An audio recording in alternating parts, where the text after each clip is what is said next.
कंवारी ननद। अंजलि की उम्र लगभग 30 साल हो चुकी थी। वो एक स्कूल में टीचर की जॉब करती थी। अंजलि के घर में उसकी माँ के अलावा उसका छोटा भाई और भाभी भी रहा करते थे।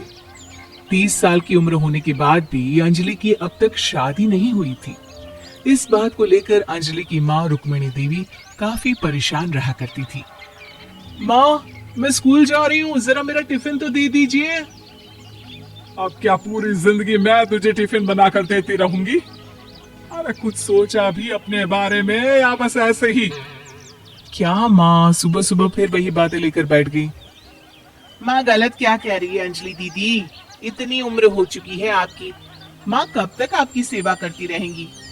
भाभी, मैंने माँ को कब कहा कि मेरी सेवा करो? वैसे भी अपना टिफिन मैं खुद तैयार कर लेती हूँ, बस टेबल से उठाकर देने को ही तो कहा था।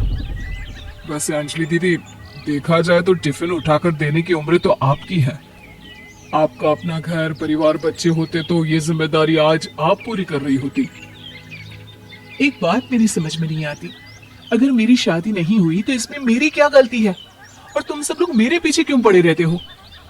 अरे कुछ कहना क्या पीछे पड़े रहना होता है? अपने छोटे भाई को देख, तुझसे 3 साल छोटा है लेकिन दो बच्चे खेल रहे हैं आंगन में। मुझे आप लोगों की कोई बात नहीं सुननी, जा रही हूँ मैं। और आप में से किसी को मेरा कोई काम करने की जरूरत नहीं है, मैं खुद संभाल लूंगी। इतना कहकर अंजलि वहां से चली जाती है। शाम को जब अंजलि अपने स्कूल से लौटकर घर वापस आती है तो उसने देखा कि पड़ोस वाली निर्मला चाची वहां पर बैठी हुई थी। क्या बात है अंजलि बिटिया, नौकरी करके वापस आ गई? जी चाची जी, कैसी हैं आप? मैं तो ठीक हूँ बेटा, तुम बताओ शादी के बारे में कुछ सोचा या नहीं? अरे रहने दीजिए ना, इससे तो शादी की बात करना ही बेकार है। कुछ भी कहो तो गुस्सा करती है, बात बात पर आंखें दिखाती है। माँ, आप ऐसा क्यों कह रही हैं? मैंने कब आप पर गुस्सा किया? अरे अंजलि बेटा, तुम्हारी माँ ठीक ही तो कहती है। 30 की होने आई हो, अब तुम्हें भी शादी वादी कर लेनी चाहिए। चाची जी, आप तो ऐसे कह रही हैं जैसे शादी करने से मैंने मना किया हो।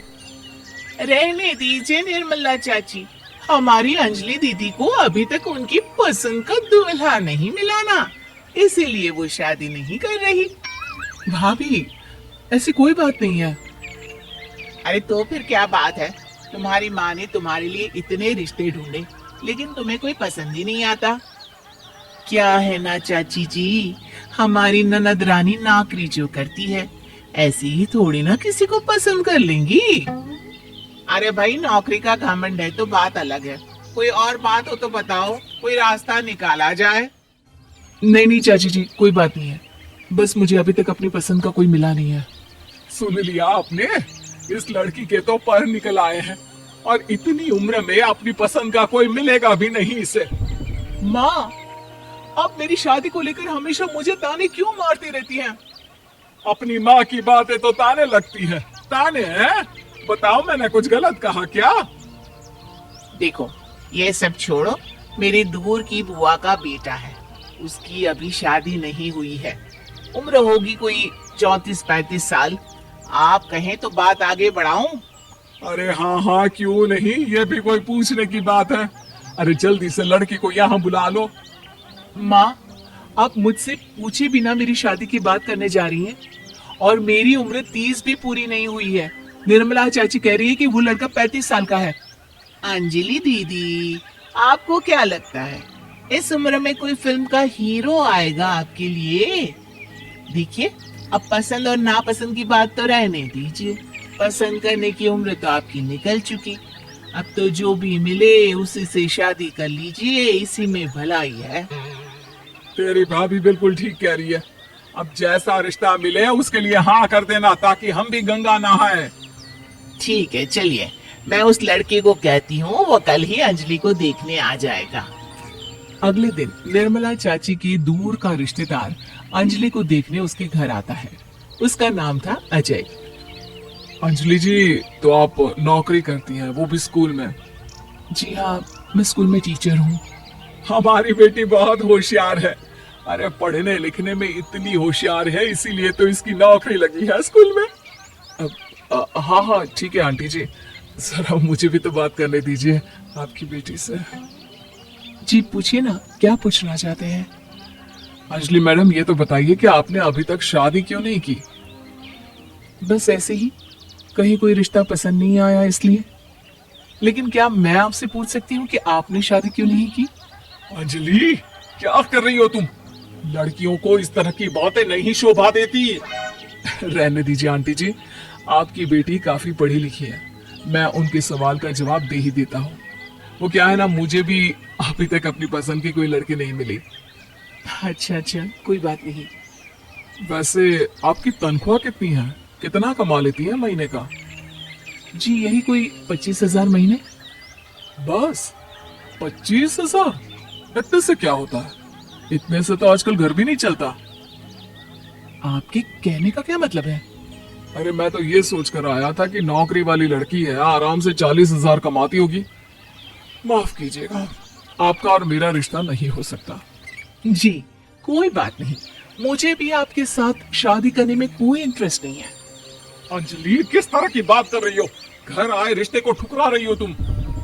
दीदी, अब इस उम्र में आपको इतनी अकड़ नहीं दिखानी चाहिए। अच्छा खासा रिश्ता हाथ से निकल गया, कहीं ऐसा ना हो कि जिंदगी भर कुंवारी ही रह जाओ आप। कुछ दिन और ऐसे ही निकल जाते हैं और अंजलि की शादी कभी नहीं होती। अंजलि के परिवार वाले बिंदास उसे ताने मारते रहते हैं, लेकिन अंजलि एक बड़ी नौकरी की तैयारी करती है और उसमें सिलेक्ट होने के बाद अंजलि को एक बहुत बड़ी नौकरी मिल जाती है। अब तो दीदी के नखरे और भी ज्यादा बढ़ जाएंगे भाई, अब तो इतनी बड़ी नौकरी जो लगी है। अब इनकी शादी होने से रही।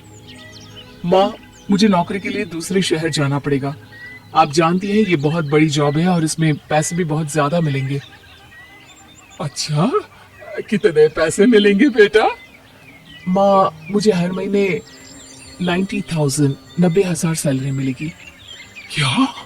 अरे वाह वाह, ये तो बहुत अच्छी बात है। लेकिन फायदा क्या? कितने भी पैसे मिले, शादी तो हुई नहीं ना तुम्हारी। अंजलि नौकरी करने के लिए दूसरे शहर में चली जाती है और जब कुछ महीनों के बाद वो वापस घर आती है तो उसे अपने पति के साथ देखकर उसके घर वाले हैरान रह जाते हैं। अरे अंजलि, तूने शादी कर ली और हमें बताया तक नहीं। और दामाद जी करते क्या है?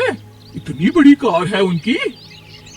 माँ, मैं आपको सब कुछ बताना चाहती थी, लेकिन आप सबके ताने सुनकर बहुत दुखी हो गई थी और इसलिए मैंने अपनी पसंद से शादी कर ली।